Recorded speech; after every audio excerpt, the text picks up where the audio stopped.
over at BangTheBook.com. We are your one-stop shop for sports betting news and information. Speaking of the Sony Open, we got a preview of that from James Mazzola for you to check out. You definitely want to make sure you do that. Daily NHL from Parker Michaels, daily NBA and college basketball from myself, Admir Algic, Alan Moody. We've got UFC rolling around again next week. We'll be covering that. NASCAR comes back in February. We'll cover that. Major League Baseball not that far away. And, of course, plenty of stuff for the College Football National Championship game, as well as the rest of the NFL playoffs. So plenty of stuff going on over at BangTheBook.com. Make sure you check it all out. Finally, as you know, this and every edition of Bang the Book Radio, presented by our friends over at DSI Sportsbook. BTB and the number 200 is that promo code. 100% deposit match bonus for the Sportsbook. 100% deposit match bonus for the live casino at BetDSI. It's only a game until you bet it. Couple of guests joining me on the program here today. The first is Greg Peterson from the Hoopin With Hoops Podcast and also contributor to VSIN and their Point Spread Weekly newsletter. Greg, how's it going today, man?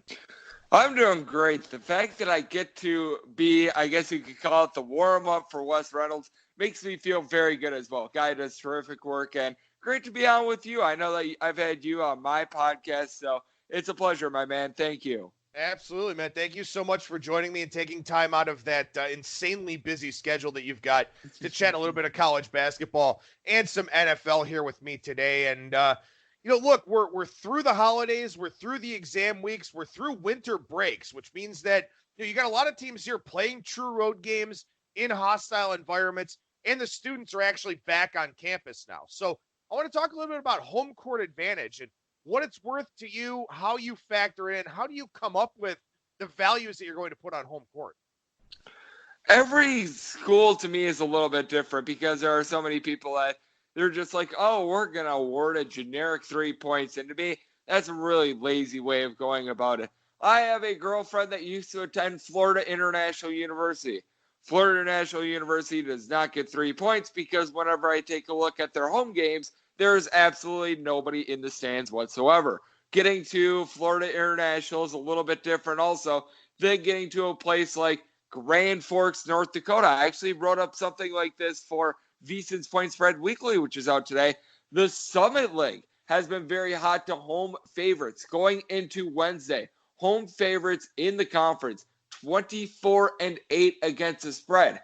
Meanwhile, you take a look at the ACC. We saw on Saturday, 2 home teams won outright. We even saw it in the SEC yesterday. 3 of the 4 home teams, they lose outright. So it's one of these things where home court is very different place to place. When you look at up at the rafters at Rupp Arena, it's a little bit different than looking up at the rafters at, say, Merrimack College, who's in their first year at the Division I level. It's one of those things that you have to take on a case-by-case basis, and I actually learned this from Benny Malulo. Many of you guys may know him from the Vegas Stats and Information Network. Does a terrific job. He has been in this industry for so long that it's not even funny, but he is a guy that I talked to about this very same topic, and something that he outlined to me is just getting to the place as well. Like I was talking about Grand Forks, North Dakota, a little bit more difficult to get there than it is to a major city like a Portland, Oregon, or something like that, and that's all something I take into my handicapping as well. These teams are different on the road. There are some teams that they relish the opportunity of being able to play a true road game. Meanwhile, there's a team like Iowa that's been hitting at about a 32% clip in true road games the past 4 years. Yeah, there are a lot of excellent points. So we'll kind of break them down a little bit more as we go along here. But I love the point that you talked about getting to some of these places. I mean, if you're in the Big Ten, it's not hard to fly into Columbus. It's not hard to fly into, Madison or something like that. But if you're in one of these smaller conferences, like a Big Sky or something like that, yeah, you may be able to get to some small regional airport or, maybe take a charter flight that can land somewhere close. You also may have to land in a big city and take a 3-hour bus ride to get wherever you're going. So that definitely factors into the equation. And I don't think people think about that a whole lot. They see, the atmosphere in the ISZone at East Lansing, or they see, what we used to see in places like Indiana, or what you see at Duke with the Cameron Crazies. Those players are used to that. It's a little bit different when you go and play in a 2,000-seat arena in the middle of nowhere, and it was hard for you to get there. the smaller conferences, home court advantage is magnified so much more, I think. I do agree with you. You can never count out just the screaming fans in general, because there are some teams that their kryptonite is at the free throw line. And when you got everyone screaming, you got everyone on top of you, that is something that you have to take a look at as well. And you can't just look at the crowd capacity too, because we all revere the Kennel over at Gonzaga as being one of the better home courts in all of college basketball. It's not because they've got a billion seats like the Carrier Dome. It's because those fans, they are right there with you, sort of like a Cameron Indoor, because you always see Cameron Indoor, all the fans reaching out, they're like inches away from the inbounder and everything like that. That's something that you got to take a look at as well. It's just these little intricacies that sometimes can make the biggest of difference. And it's why I don't award a generic 3 points for home court. There are some home courts that they only get like half of that. It's almost as if some of these home courts are actually a neutral court, because even with a team like Duquesne, one of the things that I really look at with Duquesne is the fact that they don't have a true home court advantage. Their new arena is either under renovation or it's being built, something of that nature. But I recall their last home game was on the campus of Robert Morris. It's harder for the kids to get there. And the people that do actually get there, are they actually going to be those rowdy fans that are screaming it up when they're shooting free throws? Probably not. So it's just taking these little things into account and adjusting. Okay, Cameron Indoor, it's a little bit different than playing at Duquesne, wherever the heck they're playing. Duke, maybe award more than 3 points. Duquesne, you award a little bit less than that. And you take a look at the team that they're playing as well and how they travel. Yeah, that was what I was going to ask you is, how dynamic is home court advantage for you? I mean, do you have, your baseline number for each individual team and then leave it at that? Or, is it something where you kind of adjust it based on, maybe the visiting team is very young at the guard position to where the crowd noise may bother them a little bit more? Do you get that detailed with it, or do you just kind of have your number for that setting for that team and just use that when putting together your spreads?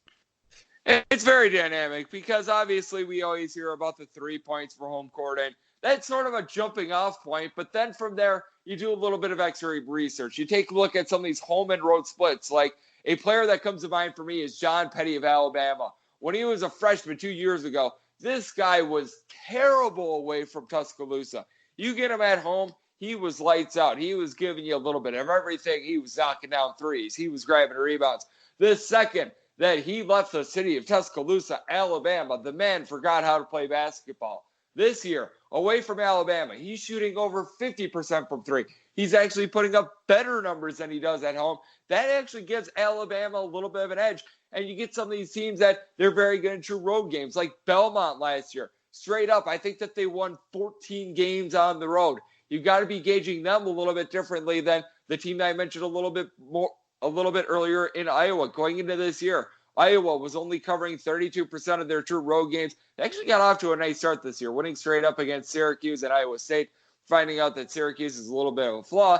And go figure, right when Big Ten play begins, Iowa winds up losing on a road floor yesterday against Nebraska, a Nebraska team that, let's face it, not very good. So there are just some teams that travel a little bit differently than others as well. And you got to sort of put a red flag next to them as well. Now, for those that don't know, if you follow Greg on Twitter at @GUnit_81, you will find out quickly that he plays a side in total on every game.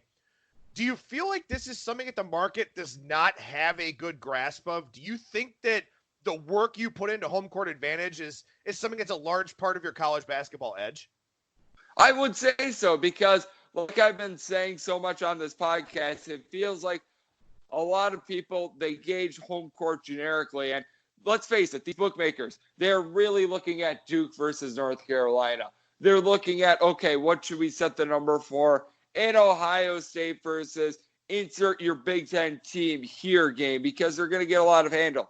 They're not really looking at the home court of Central Arkansas and sitting there thinking, is this a little bit more of a rowdy crowd than normal? Cal Baptist, a school that's been at the Division I level for literally 2 years, they've actually got a very good home court. I know a couple people actually out there in that part of the country, they've been very impressed, and they've relayed that to me. And it's one of those things where I feel like I've got a little bit of an edge there, because the bookmakers, they're willing to take a little bit more of a loss on that say, Cal Bakersfield versus Cal State or Cal Baptist game, rather than Duke versus North Carolina, where they've got all the money pouring in. They're going to have their numbers pretty dialed in. They're probably going to shade those numbers up when a team hits a Dean Dome, when a team hits Cameron Indoor. They've got those numbers pretty dialed in.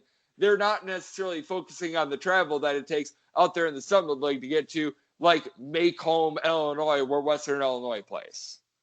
All right, so I want to ask you about conference play here because, I mean, that's really going to be the thing now throughout the conference tournaments. Once we get into March Madness, obviously, not nearly as many conference games, but you have a few one-off non-conference games, maybe some geographic rivalries. ESPN used to show the Bracket Busters series, and you get some non-conference games out of that. But primarily right now, it's conference play. So I think a lot of people sort of look at college basketball as 3 seasons within a season: non-conference, conference, and then postseason with the conference tournaments, March Madness, CBI, NIT, so on and so forth. So how is the handicap different for you now with conference play than it was earlier with non-conference?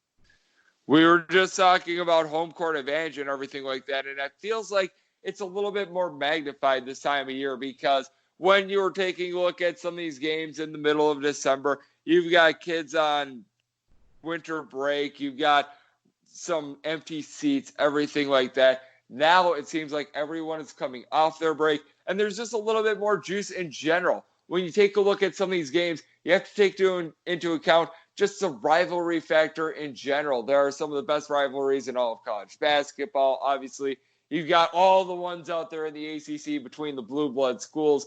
Kentucky has so many great rivalries with the schools that they play in the SEC, and you know that a team is going to be juiced up because you take a look at just some of these schools that are struggling a little bit, like Nebraska. It probably made their season, the fact that they were able to knock off Iowa yesterday. You knew that they were going to be coming out, and you knew that they were going to be coming in there just giving it their all. And something else that you want to look at as well, just schools that maybe have a little bit of sanctions on them. Georgia Tech, a very good example. Georgia Tech is going to be ineligible for the postseason this year. If Georgia Tech were eligible, not saying that they'd be a slam dunk for the NCAA tournament or anything like that, but they actually played some halfway decent basketball out there at the Diamond Classic. Now, obviously, they took that terrible home loss against Syracuse in December.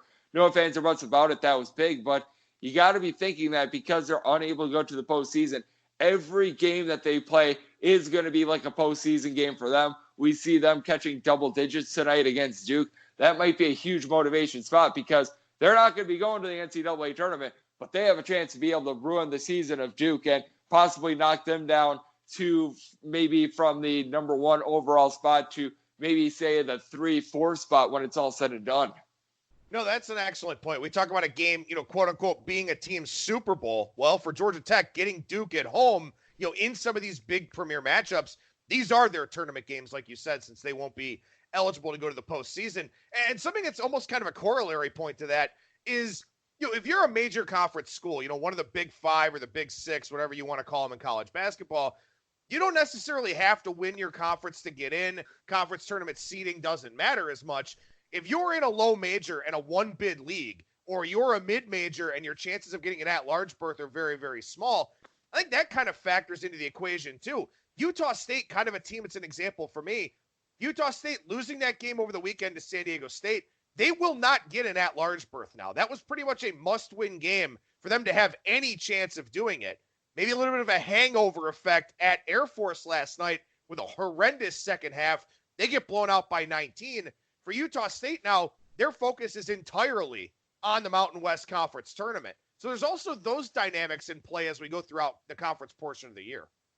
And a big thing with Utah State for me as well, which is the reason why I've been fading them the last couple of games, is the fact that they were playing out here in Las Vegas about a week or so ago. I had a buddy that was at one of the games, and he just told me straight up, Sam Merrill does not look right now. And he was able to give Utah State 10 points yesterday. It's not like he looked absolutely anemic when you just look at the raw box score, but when you look at some of these teams in person and you look at that game between Air Force and Utah State from yesterday, you could tell Sam Merrill was not at 100%. He was not running the way that he typically is. This offense is not as dynamic. It is not as free-flowing when Sam Merrill's not at 100% as well. Navis Keita has come back to the fold. Obviously, he had a very nice game against San Diego State in a loss, but by and large, that's one of the things that you have to look at as well, because when you just look at a raw box score and a guy doesn't show up on the injury report on Twitter, you have to think, oh, he's just fine, when sometimes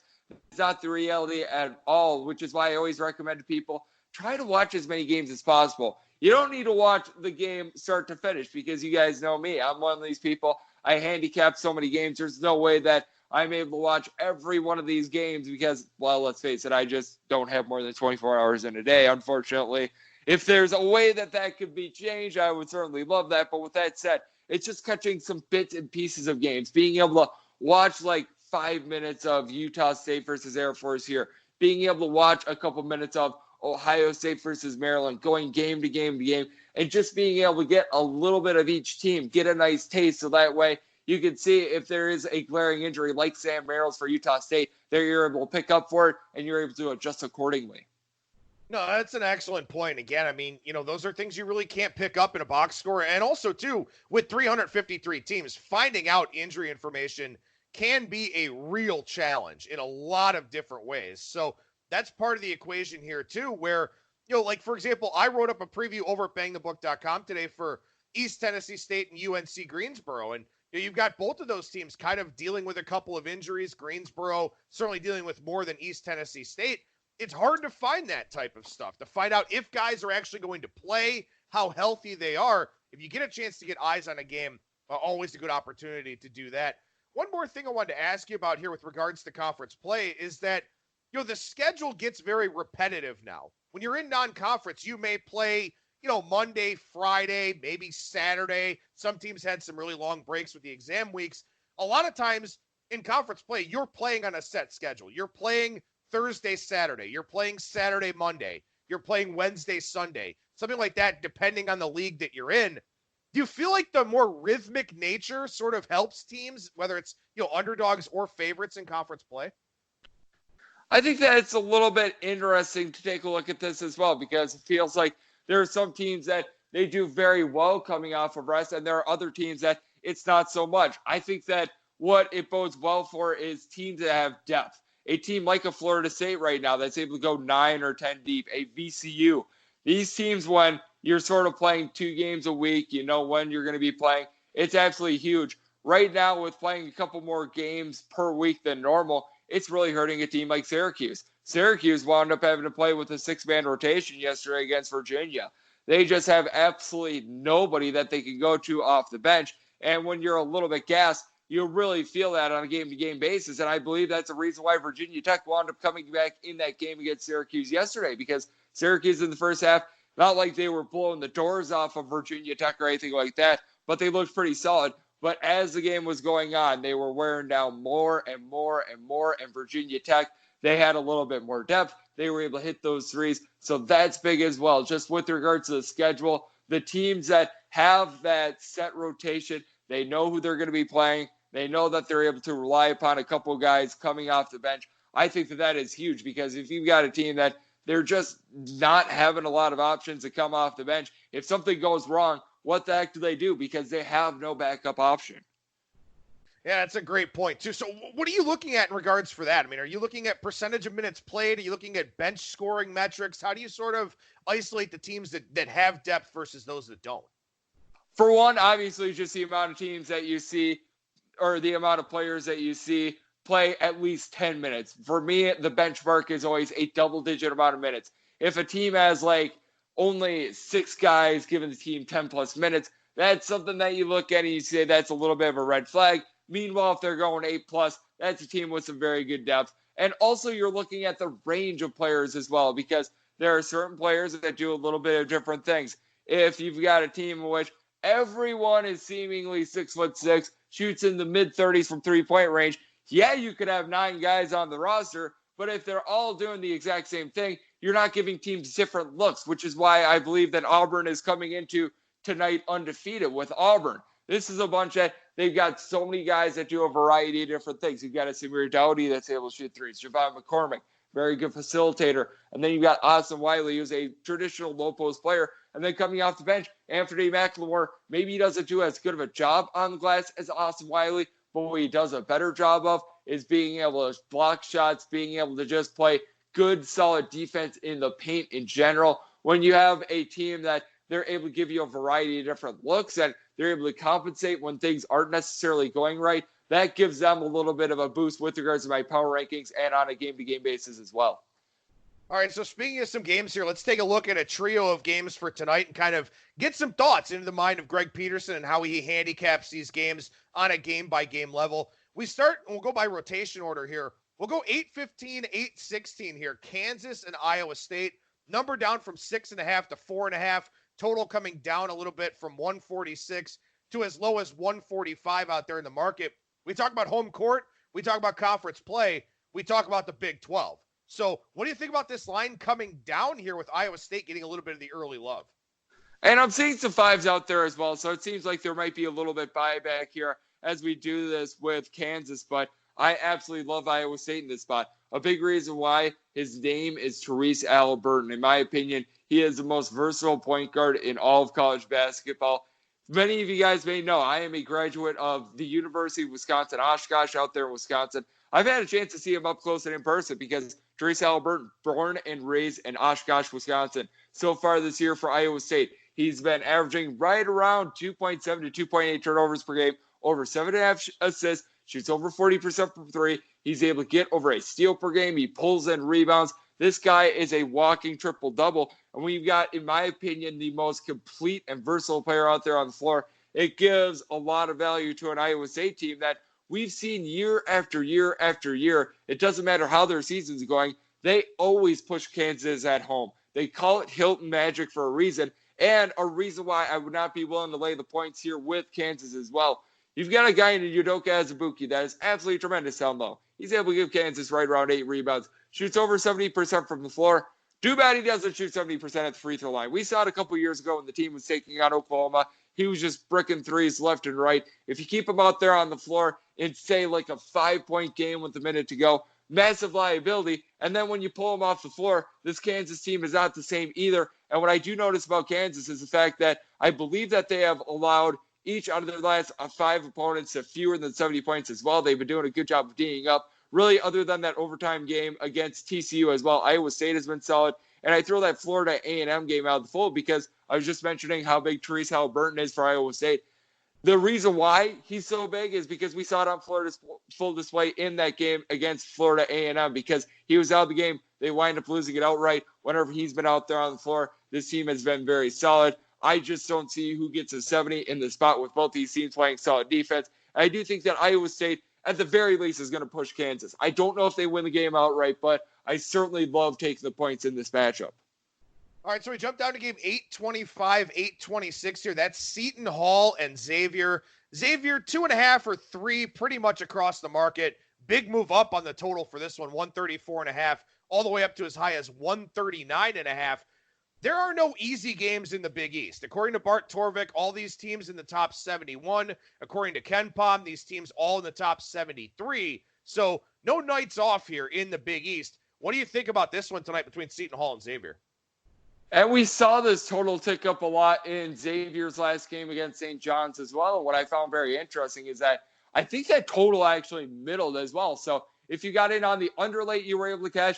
If you got in on the over at the ground level overnight, you had a very good chance of being able to get to the window as well.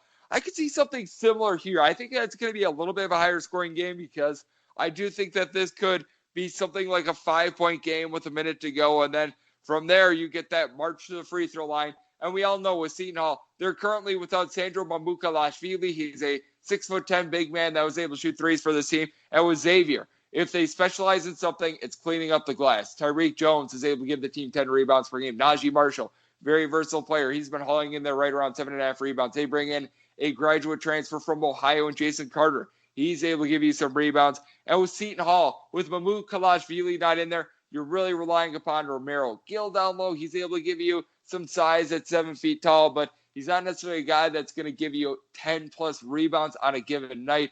Now, you're going to have the best guard out there on the floor for Seton Hall, Miles Powell. We all know what he's able to do. Over 21 points, shoots it well from 3. In 2 games back from injury in the Big East, he's been able to do well. And Seton Hall, to their credit, they've already got a true road win against DePaul in conference. But I do think that Xavier, a team that seemingly plays a 2-possession game in every single game that they play, which is why they just have not been covering. They've been laying a couple too many points. Actually might be in a little bit of a good spot here to cover just because the numbers seem to be down a little bit from the beginning of the year, and I feel like there might be a little bit of overcorrection because I think that Xavier should win this game by multiple possessions, not just one. All right, one more game I want to talk about here tonight, and that is Arkansas and LSU. Game 841, 842. LSU up from 5 to 6, a few 6.5 starting to pop now as well. Total also going up on this game, 144 to as high as 147. And something I think is really interesting, it's something worth talking about here without going into deep detail. People remember LSU going to the Sweet 16 last year. They were a 3 seed. They were a top 20 team in the eyes of a lot of people. They are down a little bit this year, and this can be very dangerous for people that are just now getting into college basketball because college football is virtually over. The NFL playoffs, really the only thing in town for a lot of people. They may fall victim to what they saw last year, not realizing that LSU is just not as good as they were last season, and Arkansas is actually quite a bit better than they were last season. And what I like about Arkansas is how well they guard the arc. This is a team that, among all teams in college basketball, number one with regards to three-point shooting percentage defense. But here's what I will say. LSU is not a team that relies upon the three-point shot. As a collective, they are 307th in the country with regards to three-point shooting percentage, and yet they're in the top 10 of offensive efficiency. The reason why? They go down low with guys like Emmett Williams, Darius Days. They do a good job of being able to grab rebounds. And this is an Arkansas team that they play positionless basketball. Eric Musselman has come over from Nevada, and he's implemented the same style that he did with the Wolfpack last year. You don't have a sure big man, but you got a bunch of guys that are 6'6", 6'7".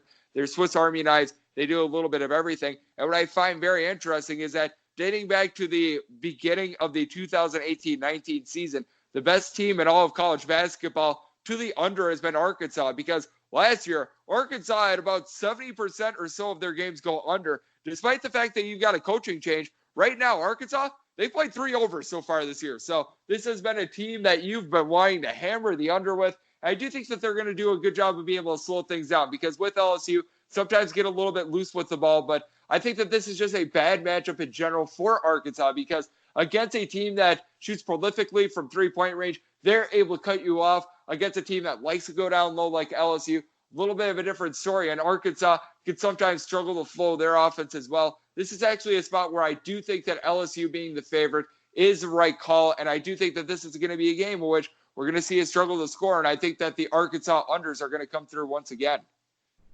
Well, I wanted to make sure that we spent the majority of the segment here talking college basketball with you, but I am going to crowdsource opinions here throughout the week on the show about the NFL playoffs for the divisional round. For those that don't know, you also play side and total in every NFL game. So a very, very high volume style from you. As we look at the divisional round here, what's your favorite play? What's the game that you're kind of on the fence about right now? What are you looking at here for this weekend? Right now, my favorite play is the under in this Green Bay versus Seattle Seahawks game. So many people are looking at the Seattle Seahawks and they're saying, this is a team that's not necessarily playing a lot of defense. And I was born and raised in Wisconsin. I know this team quite well. And I know the fact that as I look at the weather right now out in Oshkosh, Wisconsin, it is currently 9 degrees. And taking a look at the weekend, looks like you're going to get some snow for Saturday into Sunday as well. That makes things very sloppy. Right now, we're seeing a total out there in the high 40s. At last check, it's 47. May have moved a half a point when this thing drops. But with that said, I am all aboard the under in this spot, because with Seattle, right now you're relying upon a guy named Homer, Marshawn Lynch, guys like this to be able to run the ball. And they're having to try to do this out in a place in Lambeau that is going to be very cold, likely going to be windy, perhaps some snow. And with Aaron Rodgers, just has not looked like himself as well. And I feel like the Packers have a little bit of an edge with that regard with Aaron Jones. And the Packers all year long have been playing some solid defense. And I feel like the Seattle defense is a little bit underrated. Certainly you look a little bit better when you go up against Josh McCown rather than Carson Wentz, but they held the Eagles to single digits in that game. I just don't see what team gets a 21 in the spot. So right now, what I'm really loving in this NFL playoffs for a play is Seattle versus Green Bay under. Is there a game that you're still kind of trying to decide, still sort of weighing your options with? I'm really dialed in on a lot of these games just because I do feel like in the two AFC games between Tennessee and Baltimore and Houston versus Kansas City, if you're able to grab a 10, do it. If you're right now thinking that you're on the fence with it, just wait to see if something takes a 10. If not, grab the 9.5 just because these are postseason games. I think that they're going to be very much nip and tuck, and we are seeing Baltimore having a couple questions about Mark Ingram. Probably should be able to go. And probably if he does go, it's going to be closer to 100%, but obviously a stat you want to monitor. The biggest one for me is this Minnesota versus San Francisco game. At under a touchdown, I do think that San Francisco is a good play, but across Las Vegas, as I'm seeing it right now, I am seeing this painted all sevens. I think that this is a game that is going to be your classic one-touchdown game with the Minnesota Vikings. It feels like Kirk Cousins starting to step up in these big spots. You got to think that the completion that he had late in the game to Adam Thielen just has his confidence sky high. He's screaming. You like that out there in the locker room. And with the San Francisco 49ers, who've obviously got one of the better pass rushes that we've seen in the past couple of years. You've got guys like Bosa and company coming at you, firing on all cylinders. So I do think that that's an interesting dynamic. But with the Minnesota defense, they've been doing a very good job of just being able to play some pressure man defense when it comes to the secondary. So I think that that's a little bit of an intriguing battle. So right now, the toughest call for me is laying a 7 with San Francisco. If you're able to get a 6.5, take it. But as I'm seeing it right now, it's sitting on 7, and that would be for me a just hold off and see which way the line moves sort of situation. Well, as I mentioned, Greg Peterson, contributor to VSIN, as well as their Point Spread Weekly newsletter. But, Greg, your claim to fame is your Hoopin With Hoops podcast. Tell our listeners how they can get it and what it's all about. You can find this thing on any podcast platform that you subscribe to. Apple Podcasts, Google Play, Spotify, Stitcher, or TuneIn, you name it. You got it. It is Hoopin With Hoops, Hoopin, with an apostrophe at the end. It's how you spell Hoopin, by the way. And if that's a little bit too hard for you to remember, I've got the link at the top of my Twitter profile, at @Junior_D1. That is a hub for everything. I tweet out the link to that podcast every day. I always alert people to when I am on the Vegas Stats and Information Network. And by the way, a little bit of tease for you. Wes Reynolds is going to be coming up. Guy does a terrific job with the Green Zone. Guy is an amazing golf handicapper. I'm sure that I'm saying information that everyone knows at this point, but very happy to have him aboard the Vegas Stats and Information Network. And for myself, I just always love being able to give out my plays on Twitter as well, at @Junior_D1. And you mentioned the podcast. I break down every one of my sides and totals every single game. Everything from like your ACC and Big Ten conference games to something like the University of Maryland, Baltimore County tonight. If I've got it posted up on my Twitter feed, I'm going to give you guys a breakdown for it, and I do every single game. So it is a guarantee that it's going to be on the podcast. Greg Peterson, again, the Hoopin With Hoops podcast. You can also find him on VSIN. And again, that's at @GUnit_81 on Twitter. Greg, always a pleasure to chat with you, man. Thank you so much for joining me, and we'll talk to you again real soon. Adam, looking forward to it. Thank you.